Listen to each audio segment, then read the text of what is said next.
Blessed to be with you. Kevin Miller in the morning, KIDO Talk Radio, FM 580 AM.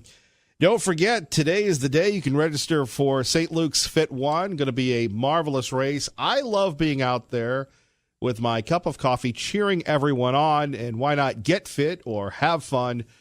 Discount rates going on today is the first day you can register for St. Luke's Fit One. Let's get to the phones. We go east of the Great River. Talk show host Gary Goldman joins us now. Kevin Miller in the morning on KIDO Talk Radio. What up, Gary? How you doing, Kevin? As they say in this business, and anybody that meets me in public, still employed, brother. And you? Same way. I'm doing wonderful. That's good to hear. So we have the Bob Mueller report. We have the Bobby Mueller press conference. And yet we have impeach. What's up with that?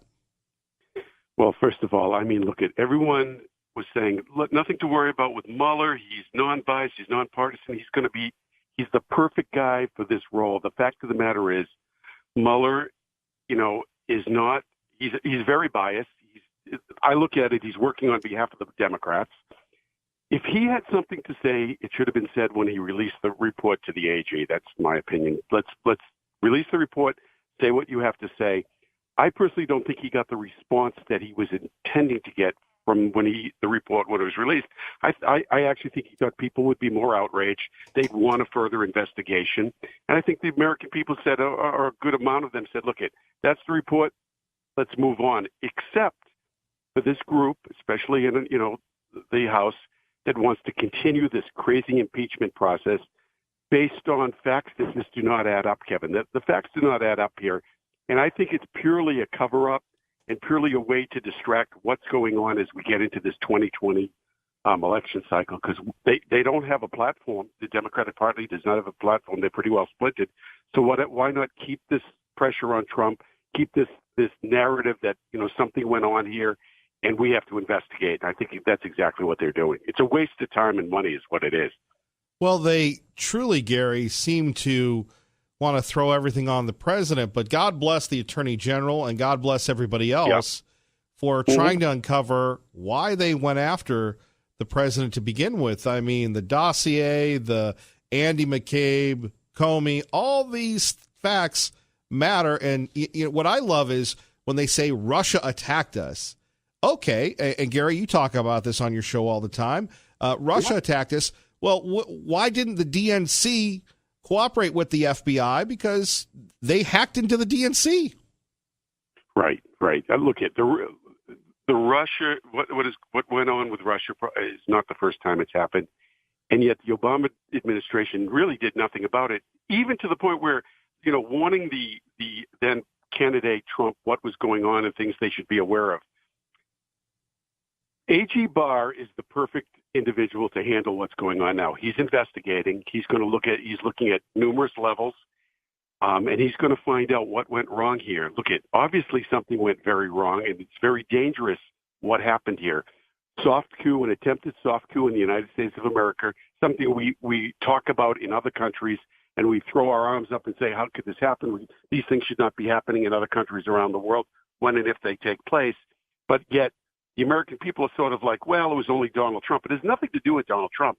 In this regard, anyone, I don't care what your political affiliation is, has to be concerned about what went on, who's involved to prevent it from happening again. Because if we come complacent and just sort of say, oh, well, it could happen again.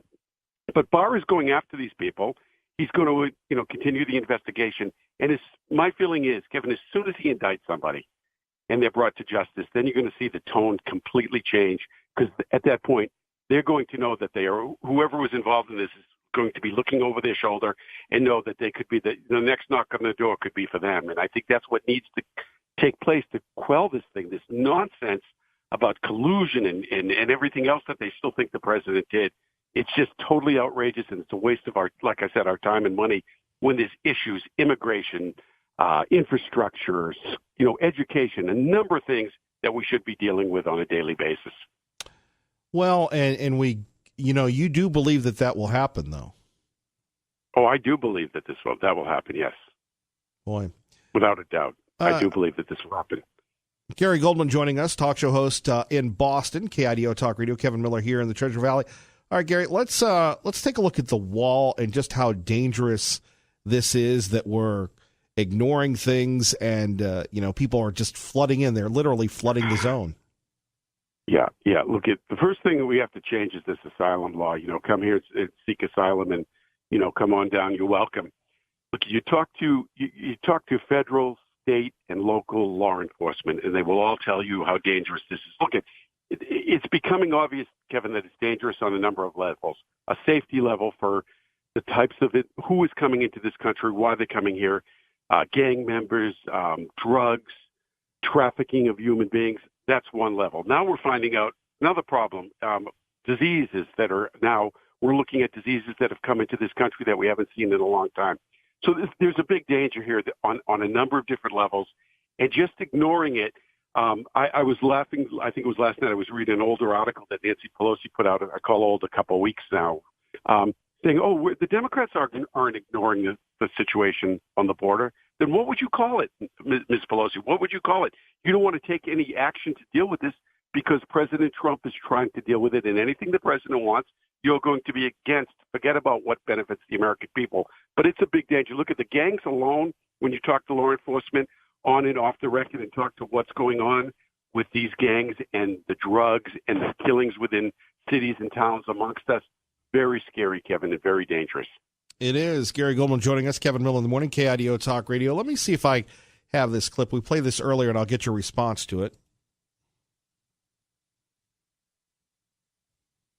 And for some reason, it's not firing. That's saying about impeachment. What he's now saying about impeachment. Facing impeachment. The question of impeachment. If this is a cover-up, why not move to begin impeachment? Are you worried about impeachment, Mr. President? Storm clouds of impeachment. Talk of impeachment growing. We're ramping up talk of impeachment. Ramping up impeachment pressure. New pressure. To start the impeachment process or not. The latest polls show nearly 6 in 10 Democrats support impeachment. Americans are evenly split on impeaching President Trump. Political battle over impeachment. Impeaching. Impeach him. Impeachment hearing. Impeachment hearing. Impeachment proceedings. Impeachment. Impeachable conduct. Impeachable offenses. Nancy Pelosi is not ruling out impeachment. Nancy Pelosi was just asked about impeachment a short time ago. Pelosi facing growing calls. Calls for impeachment. To begin impeachment proceedings. Do you want to be impeached?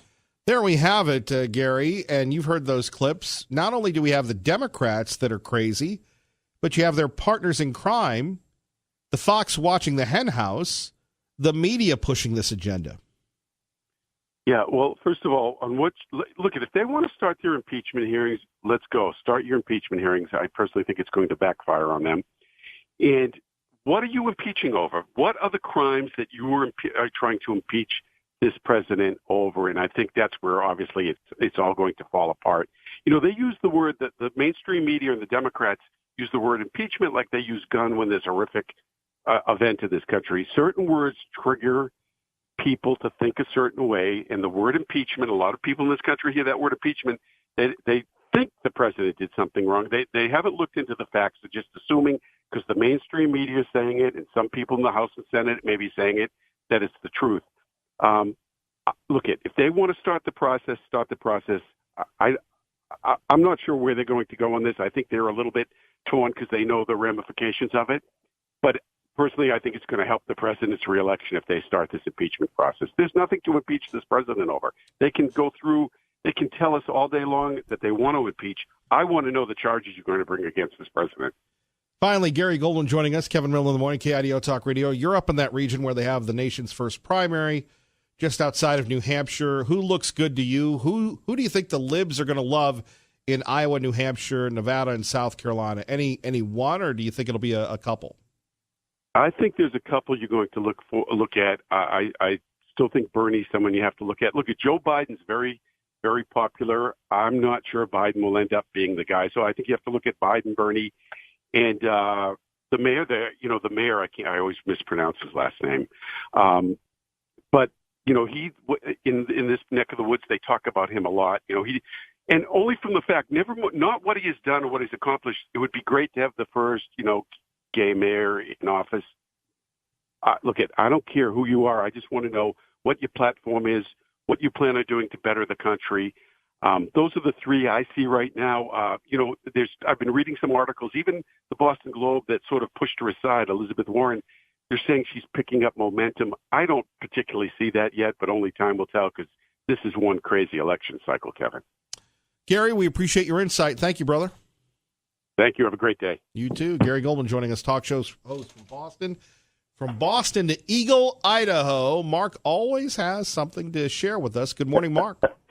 Good morning, Kevin. I wanted to, again, talk about property tax after talking to one of our legislators, but I'm going to save that for tomorrow, maybe next day, bring it up, because it's interesting to find out what's going on with our cities, the Democrats that are in control of cities such as Eagle here and Boise. Let's jump on that for a minute because we did tease that to begin with. We've got a national home building giant seeking approval for an additional 913 homes in West Eagle on its way to Star, 400 acres. I was driving through that the other day, and I'm thinking, boy, is that still Eagle? And you know her, Mrs. Miller said yes, and I go, boy, that's a lot of land that is ripe for development, and here we have it. I know you're a big fan of this. Your thoughts? Oh, I'm not a big fan of it at all. And I'm finding out. I emailed you a little earlier, just this morning. If you will kind of review some of those emails I sent you about why and what's going on with a Prop 13 type tax revolt here, and why I'm getting told by certain people that it won't work here or can't go through, you'll find out that a lot of it would be voted down as far as trying to get through the legislature here because of the type of governments that are running basically the cities and counties. If you look at Ada County, it's basically controlled by Democrats. If you look at the city of Eagle here, it is controlled by Democrats. If you look at the city of Boise, it's controlled by Democrats.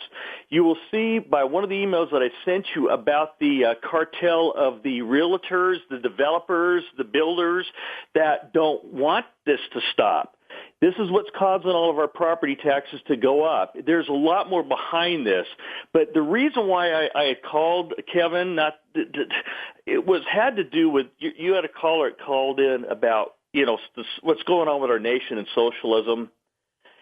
I don't know what's wrong with our young people these days who don't look at the former Soviet Union and East Germany, and you look at the pictures. People, they're not being taught this in school anymore. They should in high schools, junior high schools, elementary schools, have the kids look at the pictures of the young people, the college age, that were out there tearing down that wall in East Germany, and the young people that wanted out of socialism. If you go to Drudge Report, there's an interesting story. Oil-rich nation, Venezuela, rationing gas down there. It's disgusting. And they just had, I believe, the anniversary of Tiananmen Square. And they were mentioning, one of the articles they had on Drudge was about how they deliberately, the Chinese Communist government, cleared out the hospital so there was no evidence to show of all the people that they killed and maimed during that protest back there by the young people listening out there, I hope, that will listen to what I'm trying to say. And here's the thing I'm afraid of. Kevin, I know I've bombarded you with a bunch of articles that come from a place called The Watchers. That is an Earth and Space Science website. It is not conspiracy site. What I'm afraid is going to happen is people like this Cortez ninny and the other climate change goofs like Al Gore, who recently was paid $320,000, which is on Drudge, to go down to Queensland, Australia, as a rare snowfall hit, to talk about global warming. What is going on, though, is a natural thing that is happening. We just had about 1 million cows just in the past couple of months during that big deep freeze they had in the Midwest, in Nebraska, in that Midwest region, that died. The farmers, if you look at what's going on, this is all fact-based. You could find that they're having problems now with planting. This is going to relate in our prices at the market here. There are things going on worldwide with the weather that is going to... And then you've got not only that, but you've got the taxes going up. Mark, thank you for the call. And we'll get your reaction to this. We do want to talk about this. Another developer coming in wants to build 900 homes in the Treasure Valley. Do we need more homes? Or do we need to limit growth? Plus, a major, and I mean a major university, holds segregated graduation ceremonies. We'll tell you what that university is next. and get your thoughts, as always. Welcome to each and every morning.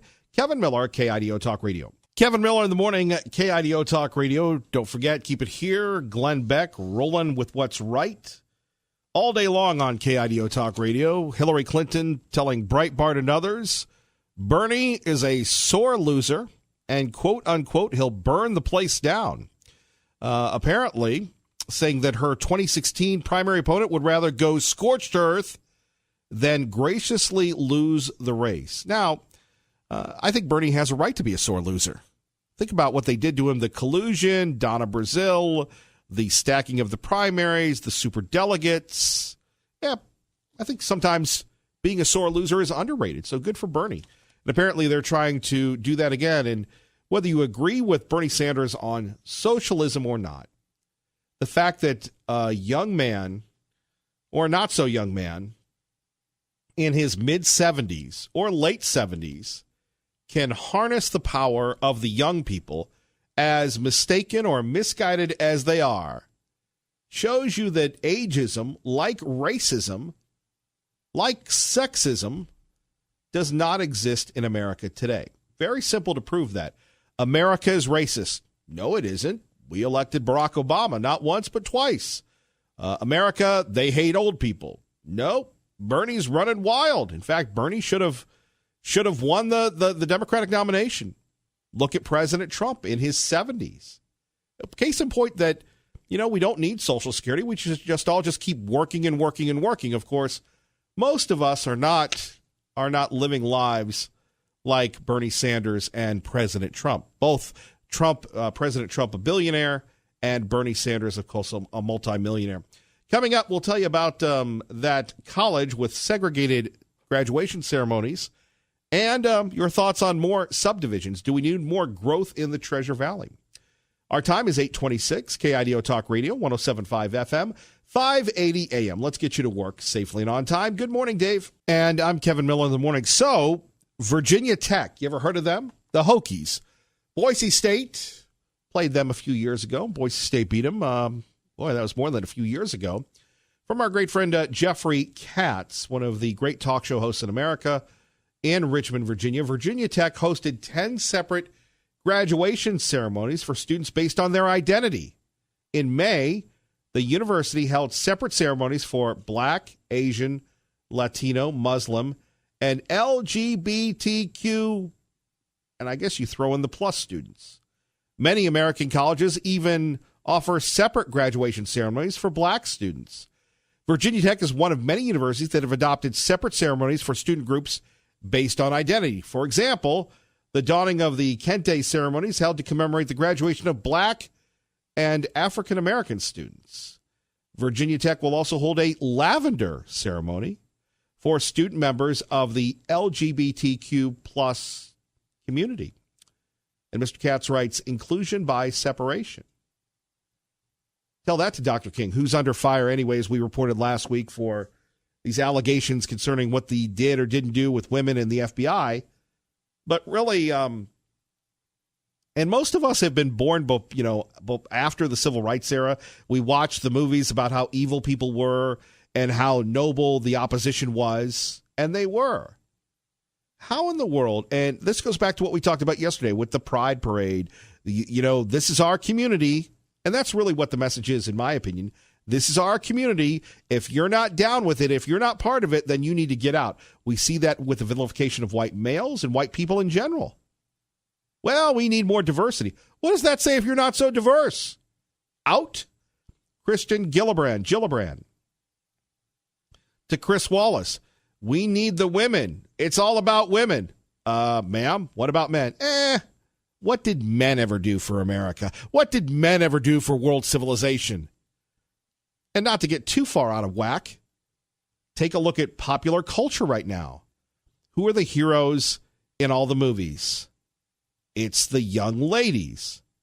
The men are dummies. You can't tell me that doesn't have an impact on men today and young men. In the old days, we would say, we've got to stick up for men. You'd be called a chauvinist. Today, you would be called right. Kevin Miller, KIDO Talk Radio. Good morning, Maggie. Kevin Miller in the morning, KIDO Talk Radio. Phone numbers 580-5436, 580-KIDO. Coming up, another subdivision seeking approval, this time in Eagle, Idaho. And you're talking about 913 homes. If approved, the development would cover nearly 400 acres of farmland. I think I was just driving this weekend, and it's growing towards Star. And here's the new one. It would also add thousands of new car trips each day to the corner of Star that will soon be serviced by the to-be-expanded State Highway 16, which, to be expanded, you're talking 5 or 6 years. Still hasn't gotten the approval yet, right? More on that in a minute.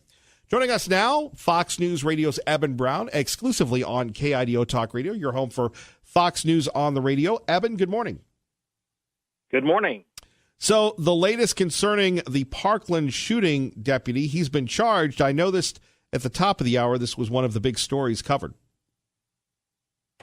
Well, yes, Scott Peterson is the Broward County, or now former and fired Broward County, Florida deputy who was the school resource officer at Marjory Stoneman Douglas High, who was criticized. He was seen on video hiding behind a concrete wall at an adjacent building, not going into the building where the shooting was taking place. And following in about a 15-month-long, I think, investigation, he is now charged with child neglect, criminal negligence, and even perjury for saying that he didn't hear gunshots when it would have been impossible for him not to hear them. By doing this, this could end up being a strange legal fight, saying that the deputy neglected the children who were killed. Usually with law enforcement, we don't assign them a duty to be bodyguards. We want them to enforce law, which vis-a-vis might be how they keep people safe. But ultimately, they're not charged with being or commanded to be people's bodyguards. So whether or not this holds up in court is anyone's guess. But we'll see what happens. The community in Broward County very happy about this. Many of the Marjory Stoneman Douglas survivors and families were on social media saying that this is justice, this is true justice, and they're happy that this person is being held accountable for inaction. Eben, anything else that will continue on with this story? Obviously, the Parkland kids continue to advocate for tighter gun restrictions. Anything else about this case that you can share with us this morning, sir? Well, there's still a lot of politics at play here. One of the other big names that came under intense scrutiny was Scott Israel, the actual Broward County sheriff. The new governor in Florida this year, Ron DeSantis, suspended him and is waiting to, and now Israel is waiting to see if the state Senate would reinstate him as Broward's sheriff, but the chances of that look pretty grim, too. The county sheriff's department, sheriff's office, as it's called in Florida, came under some real criticism because there were many instances where they were called to deal with the young man who became the shooter, and they neglected to, or they declined to, pushing it back into the school system for disciplinary matters, as opposed to dealing with someone who was known to be violent and dealing him with law, putting him into a justice scenario. Eben Brown, always appreciate the reporting. Thank you, sir. You got it. Tea Party Bob joins us now. Kevin Miller, KIDO Talk Radio. Good morning, Tea Party Bob. Good morning, Mr. Miller. You know, we can talk all day about the dangers of smoking marijuana to your health, but more important are forest fires and the season is fast coming upon us. You know, we complain about people smoking as bad for and it's bad for your health. What about the prescribed burns that are done by the Forest Service and the amount of particulate matter that is sent into the atmosphere because we are not cleaning up our forests through logging, but instead permitting the U.S. Forest Service to burn valuable assets of the state? You know, you had a congressman on this morning talking about a carbon tax. What a joke.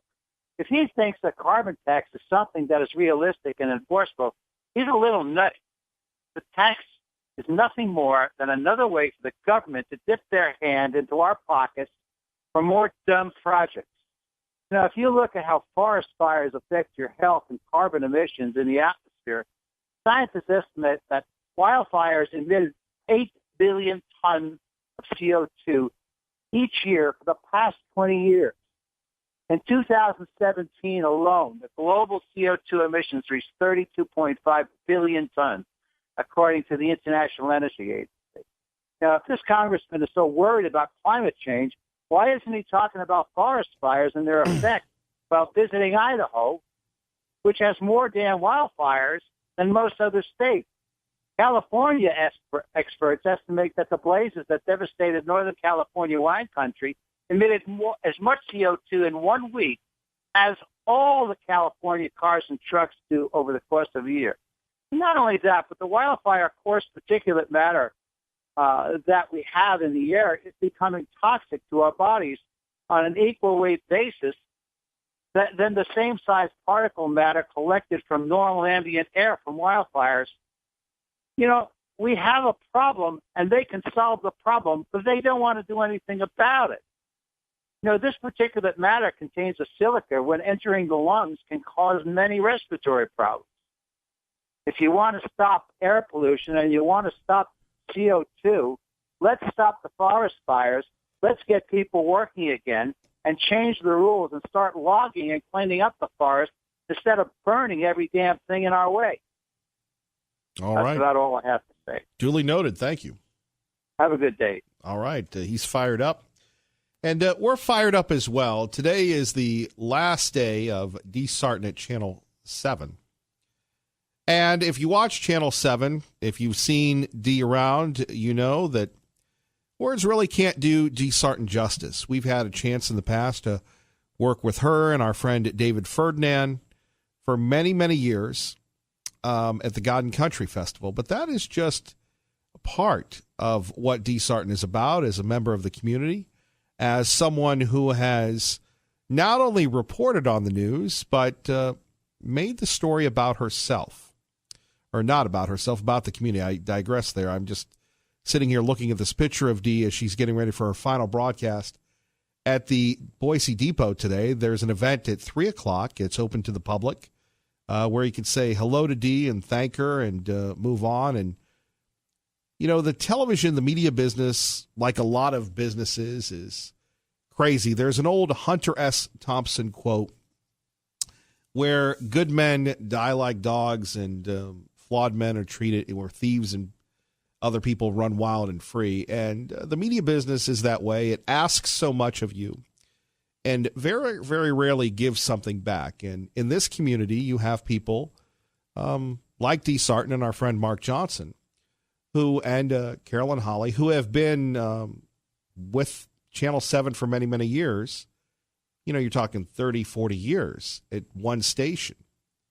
Today's media environment, like today's radio environment, you know, you come to a town like this, which there is no other area like the Treasure Valley, and you do your time, whether you're rehabbing yourself or you're looking to go to that big market, you know, because bigger is always better. Having been in big markets, bigger is certainly not always better. I will tell you that right now. Bigger is not always better. And many of us growing up, before we had platforms and everything else, television was the primary means, along with radio, that we got our information, right? And we would meet people on television. And, you know, these days you have people come in. They get their start in the Treasure Valley. They get their start in Boise, and then they move on to other places. You know, it's not uncommon for people to go here to, you know, they get their experience, and then they go to like Phoenix or New York City or Portland or Indianapolis or what have you, right? There are few people that have the lasting power to commit to one area. Not coming in for a song or a dance, but coming in to make a difference. And that's Dee Sarton. And you're going to hear from her in a minute. You're going to hear what she has to say. And it's her just style of journalism is Some would say it's old school. I would say it's the purest form of journalism that is under fire today. We're going to hear about that. And if you want any thoughts to Dee or your thoughts about her last broadcast, maybe you're a fan of Wednesday's Child, maybe because you saw Wednesday's Child that you adopted a child, saved a life, made a difference. See, in the end, that's really what public service and broadcasting are all about, serving the public. In reality, that rarely happens. So when you have someone who, to me, I think she should have kept rolling for many more years, but that's not my determination, who's hanging it up, that spells a chance to really just say thank you. So coming up, a tribute to Dee Sarton. You're listening to Kevin Miller, KIDO Talk Radio. You know, Jeff the Suit is in. And Ray, sorry to throw you on the fly here. Let's go to Jeff the Suit here for a moment. And I know people are going to go, oh, no, not more Jeff the Suit. But I think that's been the consistent trend, yeah. Right, when we're talking about you and such. Yeah. We were talking a little earlier about Dee Sarton and her many years at Channel 7. You're talking, 40 years at Channel 7? It's amazing. It's an amazing run. Today is her last broadcast. It will be at the Depot. You can go there at 3 o'clock today. You can hang out with Dee, and then she's going to work her last broadcast from the Depot. That's going out the right way. I really respect that. I think that's really cool. You get the party, but nope, she's going to be doing the news too. Yeah. What would be my last broadcast? Oh, gosh. Like where to put you? I mean, we would have your party. I'm sorry. Did I phrase that incorrectly? Gosh, dude, I don't know. Chick-fil-A? Well, so you're planning it already. Well, I wouldn't say that I have a box in my office or anything like that, but it's always there. But you, me, and HR might want to get together later today. It's always there. What a terrible feeling. Yes, what a terrible feeling, and I keep manifesting that. But anyway, back to a life in broadcasting. You have dedicated yourself to broadcasting. You love it, and it really is more about the community. Really great broadcasters really reflect the community. No, I think that's when people kind of catch on the way that Dee has. Certainly, that is the truth. Love where you live, but you become involved in things that matter, and you get to rally, and you get to meet incredible people along the way. I mean, think about the stories that she's told, but also the events to be involved in. 7 Cares for so many years, and all of these things. When you look at that, and you're the same, Mel. I mean, it's the same idea. It's like getting to do Miller's Mission. You may start it as the right thing to do because it makes sense to use this radio station and do some good there with our incredible listeners. We're really fortunate that way. But it becomes a part of the fabric of who you are, too, and I think Dee exemplifies that. 40 years at Channel 7, and to me, I think she could, again, it's nice to retire. Yeah. But certainly she has a lot more to give. And what Dee Sarton, when she covers a story, not like today's journalists, it's not participatory journalism. Yeah. It's the story is the star. No, I think that's true. And honestly, the team at 7, when I moved here 4 years ago, it was funny because you get to town and you're learning all these things. Where's the best Mexican food? Where's the best place to go for just a family fun weekend? And everybody, when it was what TV station you watch, it's Channel 7. You got to see KTVB. That's the one to start at. And everybody there is just solid. And that's not take away from the other stations, but the legacy of those who have worked at 7 and I think led by Dee, man, you can't argue with it. Boy, and to be in the public eye for over 40 years. It's amazing. Sharing earlier, I was at Albertsons with her once. Yeah. And I was behind her. So I got to observe, and she would go down every aisle, and people would come up to her and speak with her. I mean, look, dude, I get tired of people talking to me in the hall, but I mean, to have that public face for so long. I was going to say, I get tired of talking to you, and it's strange to think about. No, I can't honestly imagine, that's not my world. I'm not recognized walking through the supermarket. It would be a little bit strange sometimes, but I have this feeling the way that she carries herself, she probably takes it as a compliment and probably takes it as an opportunity to meet people, and she's a better person than I am, and I salute that. Well, I would agree with you on that. I know you would. And here is Dee Sarton commenting on her life at Channel 7. From Germany every night back here to Channel 7. And Carolyn Holly was on the set here on my shows that I normally anchored. And so I would be pitching back and forth to her. And we were using the NBC satellite truck to do that.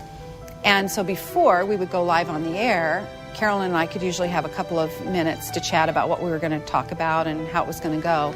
And the guys in the truck from NBC could hear our conversation.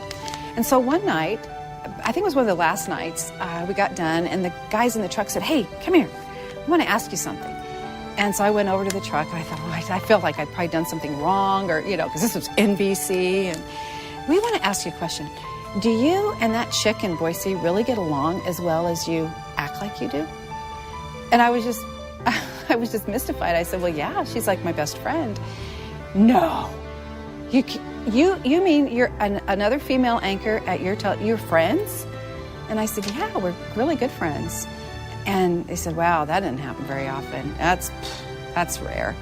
And I really had never thought about that before, but Carolyn and I do have a very special relationship, and I treasure the friendship we've had. But we decided early on to have each other's backs, to cover for each other in terms of, we had small children, and my children might get sick, and, Carolyn was right there to do my shows, and I hope I did the same for her, because I certainly always wanted to. We really tried to help each other. Sometimes people would try to, make us, oh, well, what do you really think about Carolyn, I love her. There we have it. Even when talking about her career, she's talking about her friend Carolyn. Yeah. And when they work together, having had a little sneak preview of that with God and Country, they are marvelous together. And you don't really have that in life anymore, because people like you travel around as opposed to, the folks like myself that are more committed. Yeah, more grounded, more of the people. Is that where we're headed? Sure. I was thinking about that, because I was out at God and Country with you last year, and I remember seeing, their dynamic doesn't take any preparation. And sometimes when you do big stage announcements, Kevin, you know this far more than me, as the beautiful person who's always up on stage. But you're backstage meeting someone for the first time. You might have crossed paths, and you're like, okay, you're going to say this, and I'm going to say this, and you're working through all these details. They didn't have that problem at all. You could tell they are that close, and it's like sisters that are just going to go and do their routine. And I think when you've got a bond like that, people can feel it, and it's genuine. Well, like the last time that you and I were together at the Boise Music Festival. Yeah.